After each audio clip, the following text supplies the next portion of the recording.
এই প্যান্টগুলো 6 মাস 1 বছরে 3 টাকা করে আমি এগুলো এখান থেকে বিক্রি করি। এই জামাগুলো এগুলো নিজে কেটে রাত জেগে কাপড় কেটে তারপরে এগুলো সেলাই করেছি, ঠিক আছে, এগুলো 5 টাকা করে বিক্রি করি। না, আমাকে সাহায্য করতে হবে না, আমি যা পারি যতটুকু পারি ততটুকু দিয়েই ওদের দেব। পেশায় সিভিক ভলেন্টিয়ার, যা বেতন পায় তা দিয়ে শুধু সংসার চলে না, সাথে চলে ব্যবসাও। এই ব্যবসা বড় ব্যবসা নয়, গরিব শিশুদের সাহায্যের ব্যবসা।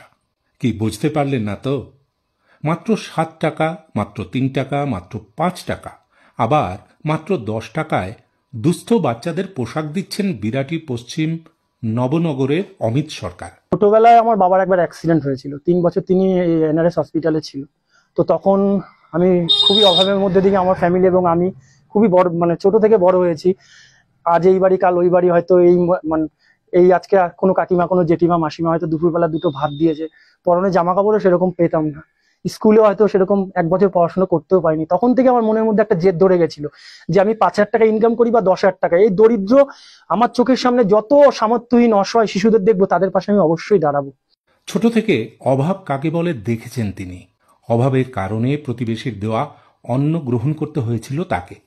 টাকা না থাকলে মানুষের যে কি কি করুণ পরিস্থিতির মধ্যে পড়তে হয় তা তিনি হাড়ে হাড়ে টের পেয়েছেন। আর সেই ছোট থেকেই মনে জেদ নিয়েছিলেন বড় হয়ে গরিব শিশুদের জন্য কিছু করবেন। সেই মতো দিনের পর দিন ধরে করে চলেছেন অমিতবাবু। দরিদ্র বড়লোক বলে কথা না, আমার ভগবানের কাছে একটাই প্রার্থনা, যাতে আমার দ্বারা বেশি বেশি সংখ্যক গরিব মানুষ আসে, যারা সত্যি সামর্থ্যহীন, সমাজে যারা প্রচুর পরিমাণে পিছিয়ে আছে, হয়তো তাদের পাশে কেউ নেই। তো সেক্ষেত্রে সব জিনিস সবকিছু আমার তাদের পক্ষে দেওয়া সম্ভব না। আমার যেটা সামর্থ্য, আমি যেটা জানি সেটা দিয়েই আমি তাদের পাশে থাকতে চাই, আর কিছু না। সকালে নিমতা চত্বরে যানবাহন সামলানোর কাজ করেন। প্রখর রোদের মধ্যে গাড়ি যাতায়াত নিয়ন্ত্রণ করেন তিনি। সিভিক ভলান্টিয়ারের কাজ করার পর গরিব বাজার খোলেন তিনি। পশ্চিম নবনগরের তেঁতুলতলায় ছোট একটি দোকান আছে তার।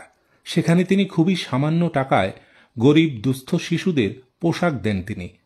সামান্য বেতন পেয়ে সংসার চালিয়ে কিছু টাকা রেখে সেই টাকা দিয়ে শিশুদের মাত্র 3 টাকা, 5 টাকা, 7 টাকায় জামা কাপড় দিয়ে চলেছেন।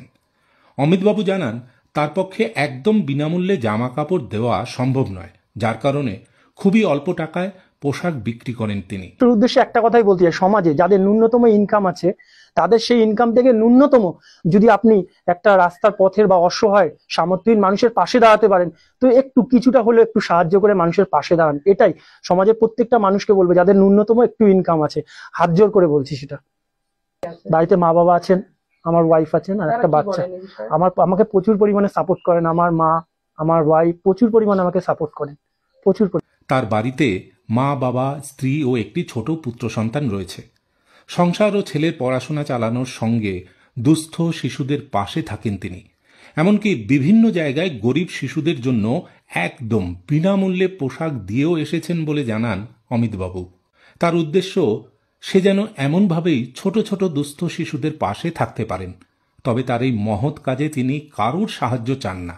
কেউ যদি সাহায্য করতে চান তাহলে সেটা আলাদাভাবে করতেই পারেন, কিন্তু তার কাজের জন্য কারোর থেকে একটি টাকাও নিতে নারাজ অমিত সরকার।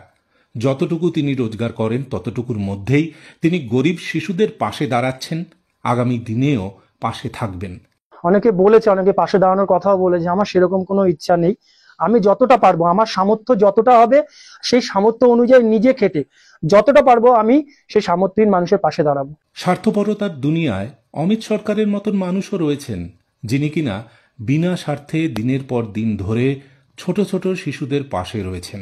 অমিতবাবুর জন্য অনেক অনেক শুভেচ্ছা রইল।